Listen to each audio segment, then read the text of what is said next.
Hi everyone! I don't know if you saw my video a couple weeks ago when I was in the Whimsy Stamps and Pear Blossom Press hop and made this really adorable shaker light up card. Well, I loved the stamp set that I used so much that I decided I wanted to make another card using a different image in the set. And so that is exactly what I did, and it is another light up card. But this time it is a Slimline card. And the reason I said it that way is because I have been making that style card for years and years before I ever knew it was called Slimline. I also didn't know that there were certain dimensions for the card, but you know me. I always step outside the box. I always make cards whatever size I want to make them, and I don't always go by the rules, and that is exactly what's happening today. So the card I'm making will fit in this number 10 envelope, which is 4.5 inches by 9 3/4, and my card will be 4 1/4 by 9.5. Now, I'm not doing an actual tutorial. This is just going to be kind of a step-by-step, and I probably will miss a couple of steps, but mostly it's just to give you some ideas of your own and to show off the really cute card that I made. So let's head on over to the craft table and get started. So here are the products that I'm going to be using today.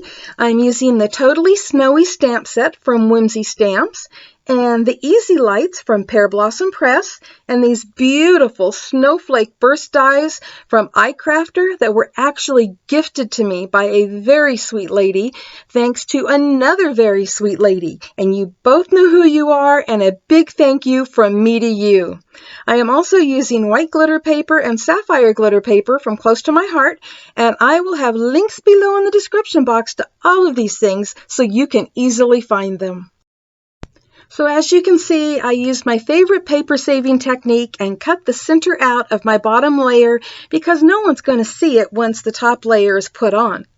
And my top layer is the white glitter paper, and I am stamping and heat embossing that with black embossing powder. And yes, you can heat emboss on this glitter paper. And just so you know, I did not use an embossing buddy or anything like that prior to stamping the image, and I was able to easily tap off the excess embossing powder. I really, really love this glitter paper. And next I used Faded Jeans Distress Ink to create my sky background, and I colored the image with Distress Ink markers.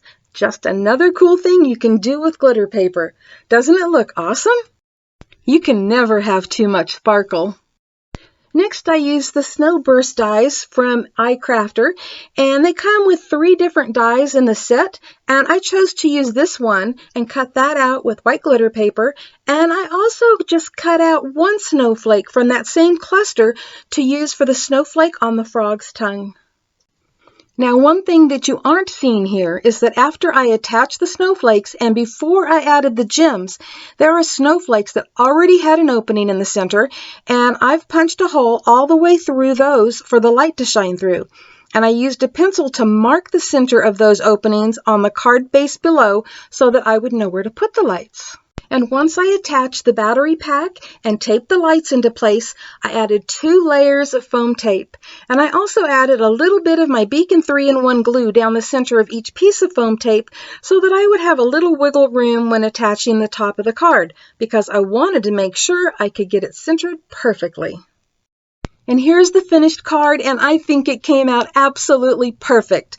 And I normally would write push here where they're supposed to push for it to light up, but I didn't want to do that on this card, so I'm just going to tell the recipient to push on the little ball of the frog's hat to make it light up.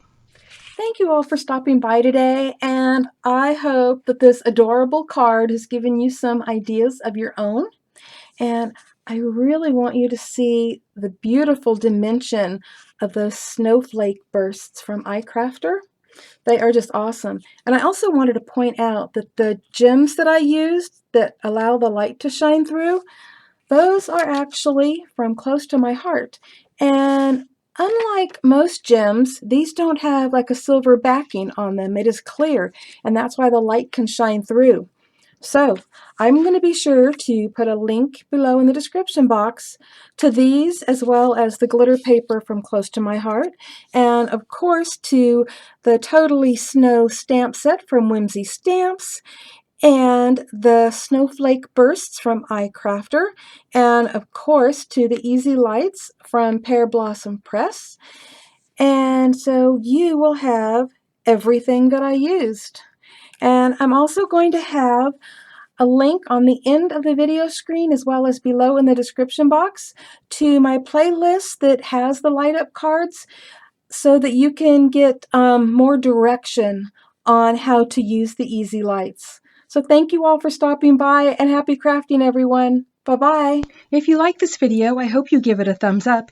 And if you're not already subscribed, I hope you consider that too. And if you do, be sure to click the little bell next to the subscribe button so that you don't miss out on any upcoming videos or giveaways. And I hope you stop by Crafters Castle on Facebook and also Crafters Castle Challenge blog to enter your creations.